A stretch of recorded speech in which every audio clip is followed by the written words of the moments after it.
Dear students, reap 2026 की tentative merit list है वो आउट हो चुकी है आज। और उसका ऑब्जेक्शन क्लियर कैसे करें? बहुत से स्टूडेंट्स को ऑब्जेक्शन की समस्या कि ऑब्जेक्शन क्लियर कैसे करें, ऑब्जेक्शन जो आ रहा है उसको क्लियर कैसे करें। स्टूडेंट्स के लिए ऑब्जेक्शन क्लियर करना बहुत ही ज़रूरी है। यदि कोई स्टूडेंट ऑब्जेक्शन क्लियर नहीं करेगा तो उसको जनरल में काउंट कर देंगे। और हम आपको इस वीडियो में सब बताएंगे कि ऑब्जेक्शन क्लियर की लास्ट डेट कब है, ऑब्जेक्शन क्लियर कैसे करें और अपनी टेंटेटिव मेरिट लिस्ट कैसे देखें। ठीक है, तो अब शुरू होते हैं बिना समय गवाए हुए। टेंटेटिव टेंटेटिव मेरिट लिस्ट क्या है, सबसे पहले आपको ये समझाते हैं कि टेंटेटिव मेरिट लिस्ट है वो प्रोविजनल मेरिट लिस्ट जिसको बोलते हैं। ये अस्थायी मेरिट लिस्ट है, यानी ये अभी फाइनल मेरिट लिस्ट नहीं है, आपको ये अस्थायी मेरिट लिस्ट दी है। ठीक है, इसमें आपकी जनरल रैंक और कैटेगरी रैंक दी गई है। ठीक है, ये फाइनल मेरिट लिस्ट नहीं है। फाइनल मेरिट लिस्ट है वो 2 तारीख को आएगी। उससे पहले आपको ऑब्जेक्शन क्लियर करना है। यदि आपके कोई ऑब्जेक्शन आया है तो, नहीं आया है तो कोई टेंशन लेने की आवश्यकता नहीं है। इस लिस्ट में आपके डॉक्यूमेंट्स वेरिफिकेशन का स्टेटस, ऑब्जेक्शन, रिमार्क भी दिखेगा। अगर ऑब्जेक्शन है तो समय पर सुधारें, नहीं तो फाइनल मेरिट लिस्ट में आपको समस्या आ सकती है। जैसे किसी बच्चे को मैं उदाहरण देकर समझाता हूँ। कोई बच्चा ओबीसी में है और वो सितंबर 2025 से पुराना ओबीसी अपलोड किया है, तो उसको 100% ऑब्जेक्शन आया है, उसको क्लियर करना है। या तो वो नया जाति प्रमाण पत्र अपना अपलोड करें, जैसे ओबीसी और ईडब्ल्यूएस स्टूडेंट्स के लिए है, एससी एसटी कितना भी पुराना हो। कई बच्चे क्या करते हैं, सेंटर को ओबीसी से हटा देते हैं, तो ओबीसी प्रमाण पत्र है वो स्टेट का होना चाहिए।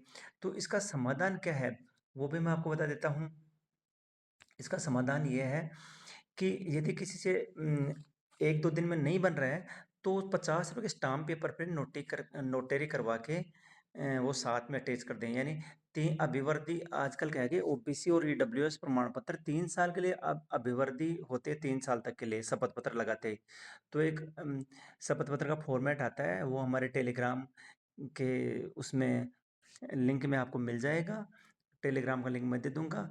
ठीक है, तो वो अभिवर्ती वाला एफिडेविट है वो आप लगा दें, फिर आपको किसी तरह कोई दिक्कत नहीं है। आपकी कैटेगरी ओबीसी और ईडब्ल्यूएस वही मानी जाएगी। यदि आपसे नहीं बन रहा है तो 50 रुपये स्टाम्प पे वो लगा दीजिए। ठीक है, एक उपाय तो ये है।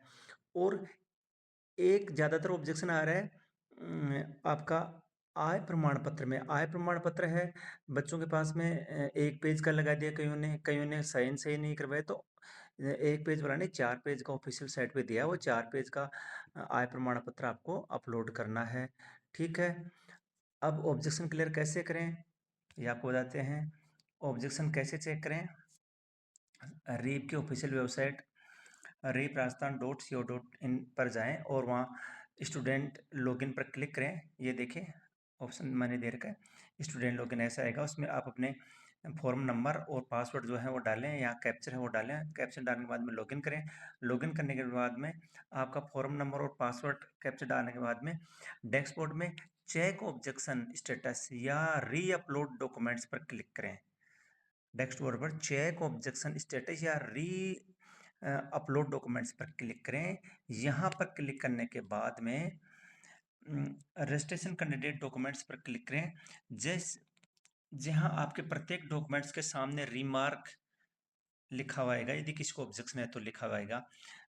तो जिस डॉक्यूमेंट्स पर ऑब्जेक्शन है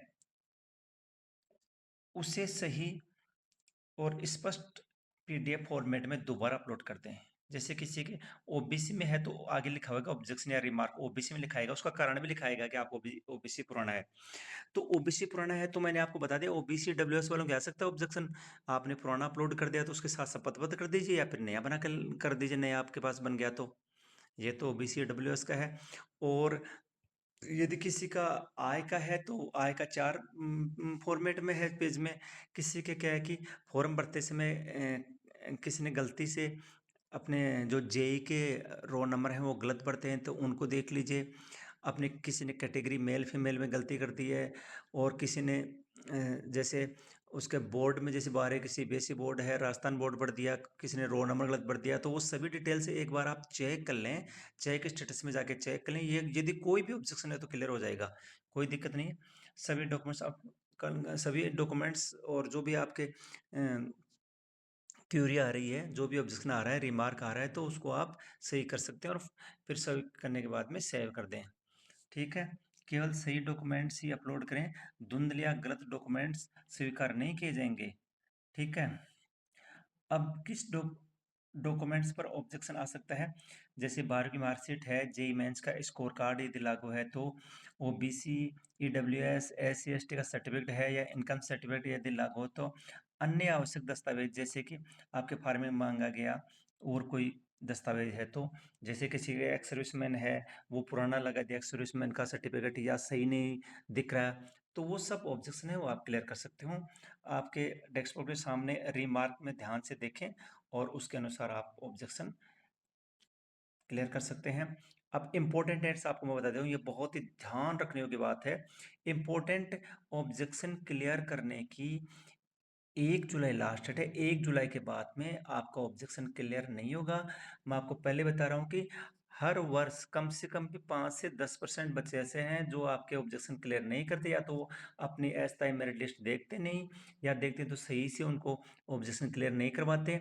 इसलिए 5 से 10% बच्चे हैं वो जनरल में काउंट हो जाते हैं, उनसे उनकी जो मेरिट उस पर बहुत प्रभाव पड़ता है। जैसे सपोज कीजिए किसी बच्चे को 5% की वो ट्यूशन फी वाली सीट मिल रही है, उसने अपना आय प्रमाण पत्र ही सही नहीं लगाया तो उसको जनरल में काउंट कर लेंगे।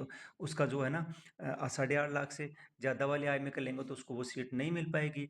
कई बच्चों के पास में ओबीसी कैटेगरी है लेकिन ओबीसी का पुराना सर्टिफिकेट अपलोड करेंगे, शपथ पत्र नहीं लगाएंगे साथ में, तो उनको जनरल में काउंट कर लेंगे, तो उसकी जो उनको जो सीट अच्छी मिलने वाली है, उसके रैंक पे अच्छी वाली सीट, तो वो उनको नहीं मिल पाएगी। इसलिए ऑब्जेक्शन देखना भी जरूरी है, ऑब्जेक्शन क्लियर करना भी जरूरी है। और फाइनल मेरिट लिस्ट 2 जुलाई को आएगी। 1 जुलाई के बाद में ऑब्जेक्शन में सुधार का मौका आपको नहीं दिया जाएगा। इसलिए स्टूडेंट्स ध्यान रखें इस डेट का। समय समय पर हमसे जुड़े रहें, आपको हर इन्फॉर्मेशन एकदम सही और सटीक बताएंगे आपको। Thank you.